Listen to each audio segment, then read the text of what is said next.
He is a leading new age film writer, director and producer who has created his own brand in the world of films. His movies have been applauded at the best film festivals around the world. From Oscars to BAFTA Awards in UK to prestigious Venice Film Festival. His films have won numerous awards including 8 national awards. He is an industry trendsetter.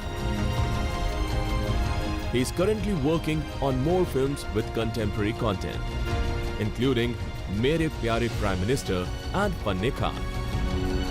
Ladies and gentlemen, presenting Rakeysh Omprakash Mehra.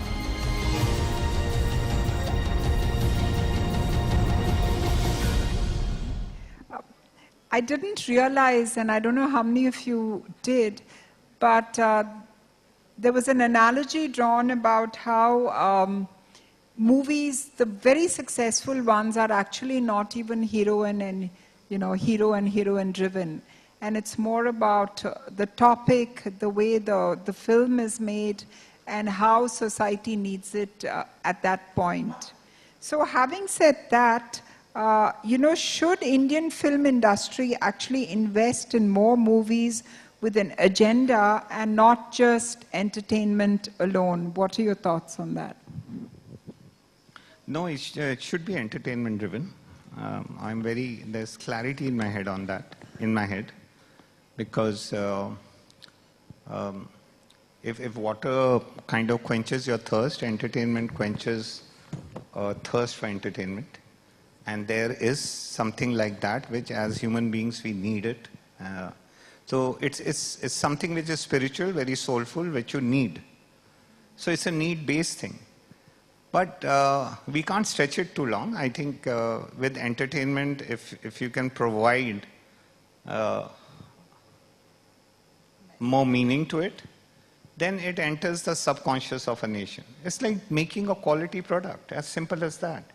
All of us in our pockets hold an iPhone today, not because we like it very much, because it's a quality product. So like that, if I were to look a movie as a product, very simply as a business of film, then it's about that, just about that. And we should not hope for movies to bring about social change as such, though they have a huge impact. Yeah. You're, talking about social change. I guess we do need a lot of it. You're very involved with the NGO called Yuva Unstoppable. Could you tell us more about, what it does, why you've started it, you're part of it, and what you want to achieve from it? That's the other side of part of my life, and which is run by a dynamic group of youngsters led by Amitav Shah, Parth, the whole gang in Ahmedabad. And they would ask me for the longest time to come and talk to them. They were very moved by Rang De Basanti and my films. So one day I made a trip to Ahmedabad and understood what they are doing. Next day morning before the flight, we went to Sabarmati Ashram, and it was my first visit after so many years of existence. And I spent 2 hours there, and I went at 4:30 in the morning. I said, I want to go and just feel what the man would have felt being there without crowd, without being touristy. And I realized that Gandhi had virtually started his movement with toilets. So I stayed back in Ahmedabad and I said, listen guys, no more activity, no more NGO and no more social service. The only thing we're going to do from today is just make toilets. Because it has a lot of reflection, especially we had infrastructure available to us in municipal school, which the toilets were non-existent. A lot of corporates helped us, the patrons, KPMG does our accounting, and pro bono, AIMA Ahmedabad does a month-on-month impact study. And we started with a handful in Ahmedabad, Baroda, that area, slums, then grew to 50 in Rajasthan, then another 200 around Vidarbha and Maharashtra area. Right now, 601 schools done. In Telangana was the last day before yesterday. And each would have around 10, 20 toilets, so approximately 7,000, and it's helping the girl child come back in a big way. And a lot of people, but these are very individual efforts. And I must give it to the energy of this young gang, and they're Yale pass out. They've thrown their passports and they've come back to India. And some of them are from here and all that. And there's everybody just wants to do things, and they enjoy it. And I have to just talk, and I do nothing. Yeah.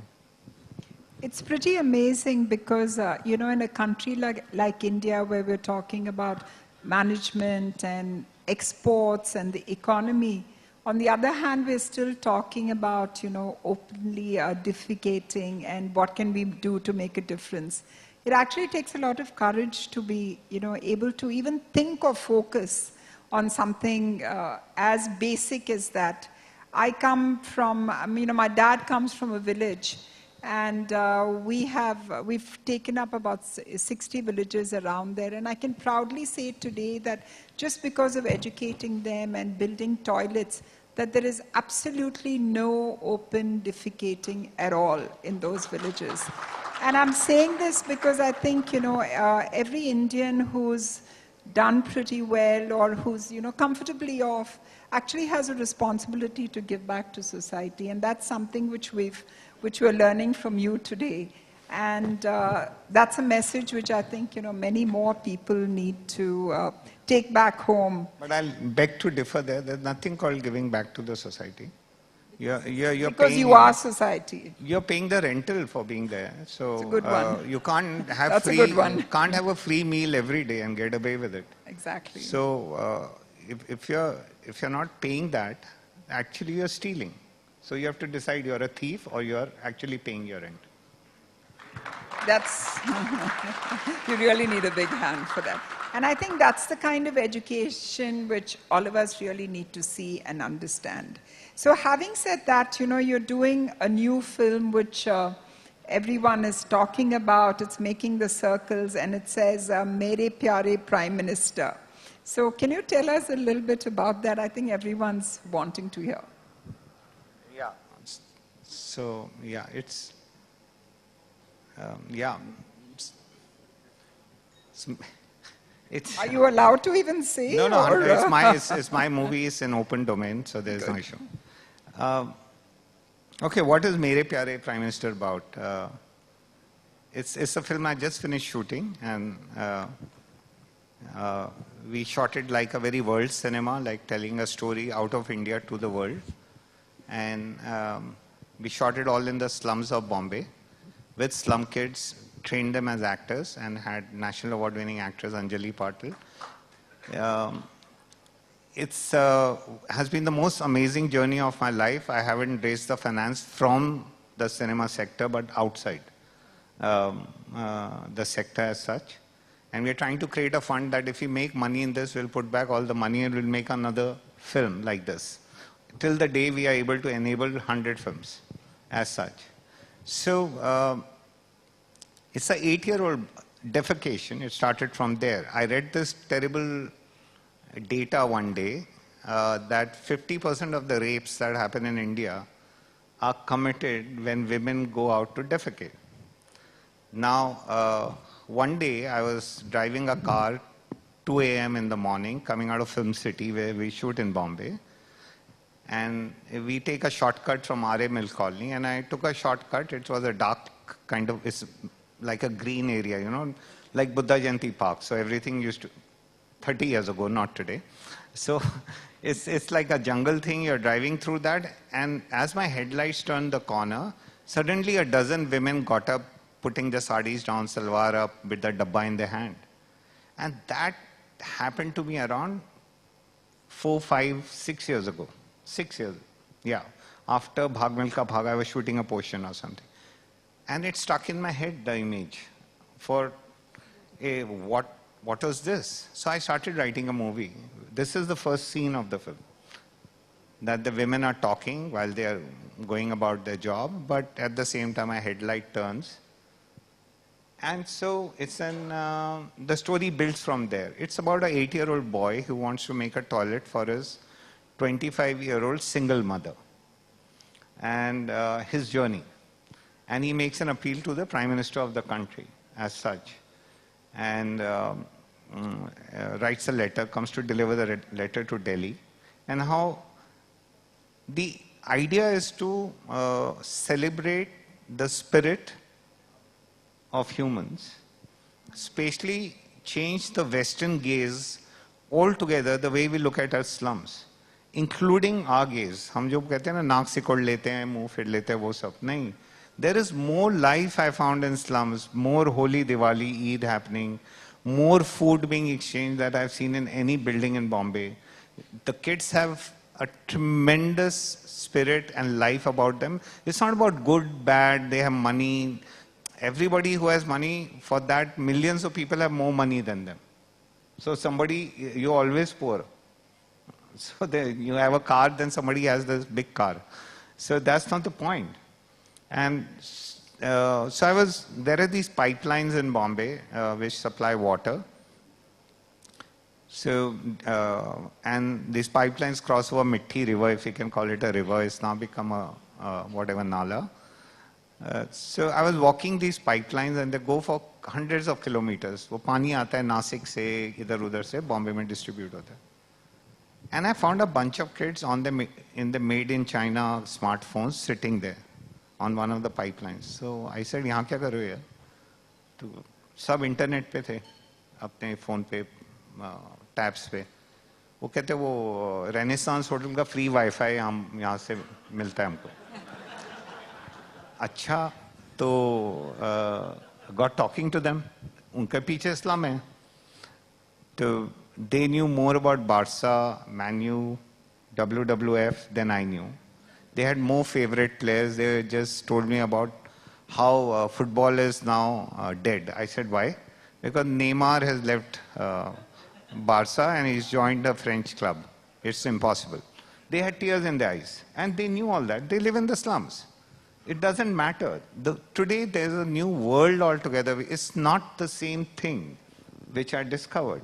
So I sat with them and in front of us was Hiranandani, the buildings. So I said, wo building dekh rahe ho? So he said, kaun si? I said, wo, nahi wo wali, nahi wo wali. Anyone. I said, count the floors. So he started counting, 1, 2, 3, 4, 5, 6. So I said, that one looks like 50 floors, right? He said, yeah. I said, you know, each floor must be having 10 flats. He said, 10 koli to hoga. 2 BHK. So I said, हाँ, और 2 BHK के साथ हर एक कोली में 2 bathroom भी है. कहते वो तो है. तो एक फ्लोर में 10 कोली, एक कोली में 2 बाथरूम, इसमें 20 बाथरूम कैलकुलेट किया. अरे एक बिल्डिंग में 1000 बाथरूम साला. Those kids were amazed suddenly when they saw the mats where I was driving them to. मैंने कहा पीछे मुड़ो. Then they looked back. The whole hill was covered with slums. And then they looked back. He says, yeah, साला 1000 घर है, एक भी bathroom नहीं. तो मैंने कहा फिर बनाओ यार, तुम कर क्या रहे हो? Why don't you make it yourself? Forget. They can't make it because unauthorized colony, no permission, BMC, no pipelines. Some is ONGC land, Western Railway land, this and that, all that. So I started writing this film like that, with all this knowledge and all that. And it's going to be a fun film, yeah. That's amazing. It's such a learning for all of us. Thank you so much. We have exactly time for 3 questions from the audience. So can we start from this side, please? Any questions? Yeah, go ahead.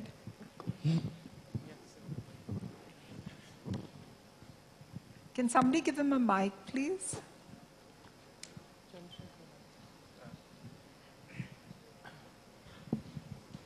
Sir, you talked about the future of Indian cinema in brick and mortar environment. But you know, now we are living in innovative digital era. So what will be the future of Indian cinema in this era? You mean this, what we see as entertainment in a screen? Big screen, small screen, laptops, smartphones. There is no rocket science there. It will get more and more distribution, and we will start making entertainment for something you can carry in your palms. Also, that will not be the only change. That will relieve a lot of pressure from telling cinematic story for cinema. So some things which you can enjoy on big screen, something which you can enjoy on small screen, something which you can enjoy on like that. A lot of programming will be available from all over the world, like it is already on certain platforms. So soon we will start seeing a lot of maybe a Japanese or a German or a Spanish movie dubbed in Hindi, like we have Harry Potter and all that. They did a business of 175 crores in India, being dubbed in Bhojpuri, Tamil, Telugu, Hindi, Gujarati, Marathi, Bengali, 17 languages. That's how they did the business. So यही होने वाला है, और क्या होगा?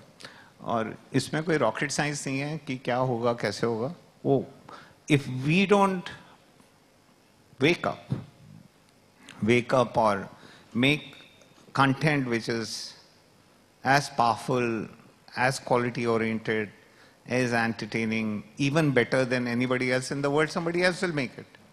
And they'll capture your market. Yeah. That's about it. Yeah. So, maybe the gentleman at the back, can somebody give him a mic?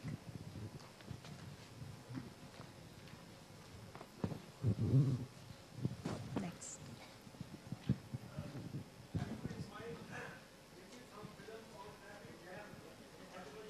We need to give you a mic, sir. Just hold on a minute.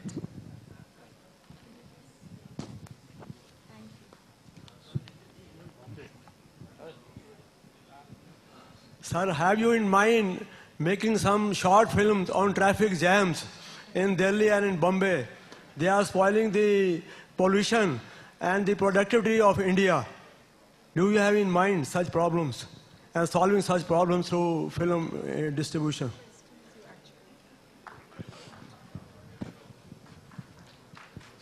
So, not really. I've solved it for myself.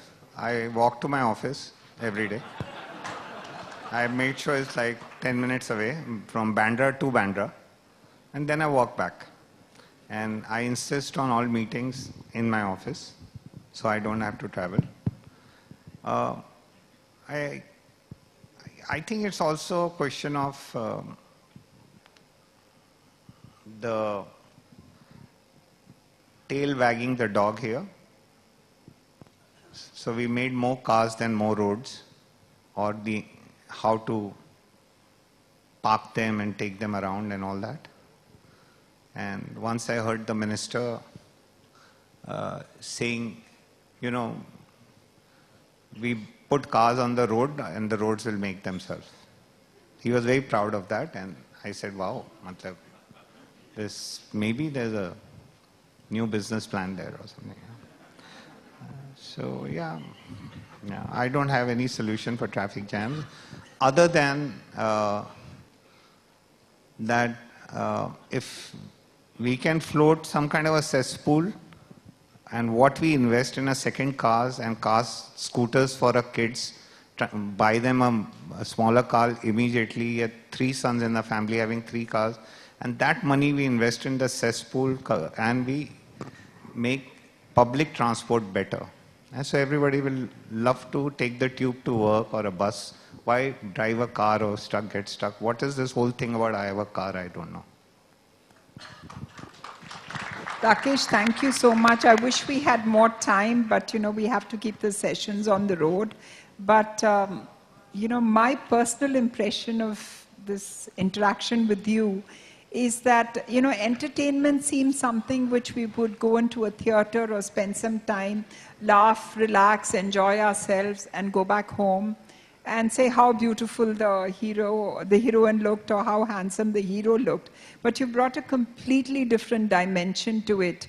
And while we say entertainment is something light, there's actually a very serious aspect to it which came out today, that, you know, we really have to realize about how these children in Bombay live, or in any one of our cities, how the women really have such a rough time when the basic amenities are not their fundamental right. So it's kind of, you know, something which has got us thinking. And I think today's session was not a session about really pure entertainment or pure cinema, but it's more what can we do for the greater good. And as you put it, you know, we shouldn't be thieves anymore. It's something which just has to be done and no questions asked. So thank you so much for, you know, opening our hearts and our minds and teaching us to be better Indians. Thank you so much. Thank you.